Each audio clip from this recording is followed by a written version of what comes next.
Then Leviathan issue 1 kicks off properly this issue as Batman investigates the destroyed Argus base, surprised to find Lois Lane there, pointing a Kryptonian weapon at the Dark Knight. Lowering the weapon, the two begin their investigation, with Lois saying Clark is dealing with family business across the galaxy, but he was still hot under the collar about this Leviathan stuff. Batman knows that Superman goes where he is needed, and he heard about Lois's father, but she wants him to stop with the pleasantries, wanting to know where Talia al Ghul is. She says Leviathan has already destroyed all of the world's intelligence organizations in one day, gone after Amanda Waller and Sam Lane, and then kidnapped Clark Kent, but then let him go so he can tell his story to the world. And everywhere Leviathan goes, more clues are brought up and suspects are turning up, and right now she can't help but think this is what change feels like. Batman says that Lois is in trouble since they are kidnapping or hurting the people around her. Lois knows that this isn't some Luthor supervillain team up, since it seems bigger than just a grudge against her family. Batman agrees that this doesn't feel like a Luthor plot, and he wonders if Sam is okay and can talk, but he's unresponsive at the moment thanks to the heart attack he suffered. Batman suddenly asks if she was here when it happened, but Lois doesn't know what he means. She does, however, learn that he's not talking to her, but to Steve Trevor, who is in the rubble. He reveals he was able to hide from Batman's radar because Argus usually designed counter devices to everything Batman or other heroes use, just in case they decide to turn on people. Lois asks him to tell them what really happened at the base. Steve says this huge building was meant to be Argus's new HQ,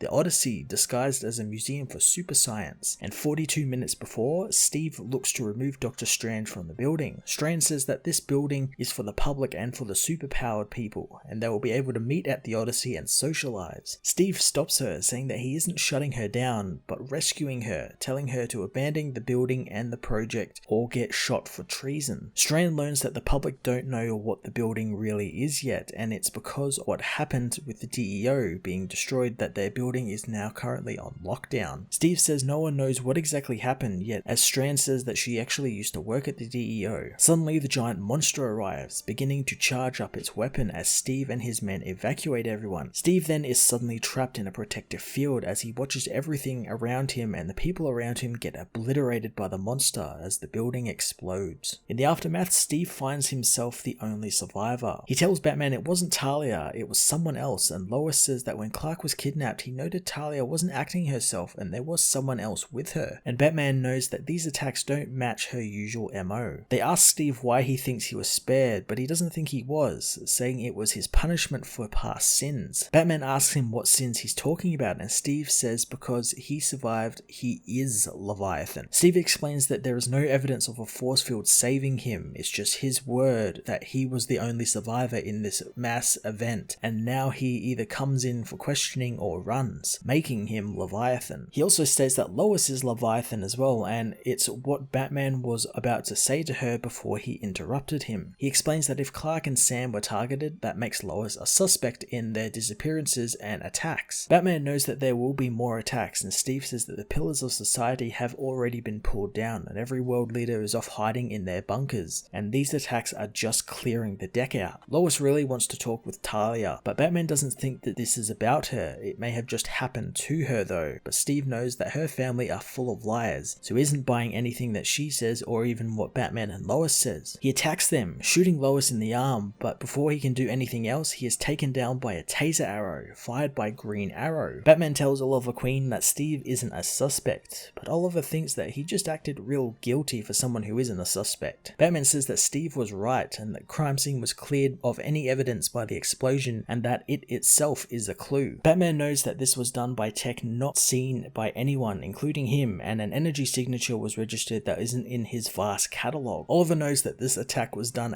to a specific watch, meaning that when they are triggered, it causes those left behind to turn on one another and accuse each other of being Leviathan because they survive. Lois knows they need to figure out this by tonight, or by morning civilization will fall. The group don't know what this new Leviathan wants, so Lois will begin making calls to the best detectives in the world, ones that they can trust. Batman assumes that the best will already be working on this, so it will be easy to pull their resources together. As they discuss plans, the Question watches, escaping the ruins, as elsewhere, Dr. Strand is revealed to be alive. Told by Leviathan that Argus was destroyed, but their ideas behind it were solid and now they can bloom into to fall in the new future. Leviathan is fascinated by Strand's papers on the state of the world and her ideals fit with the restart of the world they want to do. Strand doesn't know what they mean and learns from Leviathan that come tomorrow, they won't have to imagine a better world, they'll be living in it. Event Leviathan issue 1 kicked off Bendis' first big event at DC by beginning to assemble some of DC's best detectives to try and solve exactly who is Leviathan and what they want. I do love that there is a ticking clock element here. They need to solve this mystery in one night. I am hoping Bendis sticks to that, but as we've seen in past books, he gets bored of things very easily, so hopefully it being 6 issues means it will actually stick to form and not go all over the place. The confirmation that the people, or at least some of the people who are obliterated by the monster's blast when it destroyed any of these organizations aren't all killed is interesting, so I'm looking forward to seeing who survived and why exactly. Alex Maleev on art as well is awesome. I love his work and he perfectly suits this type of action thriller noir story. I'm going to give this issue an 8.5 out of 10.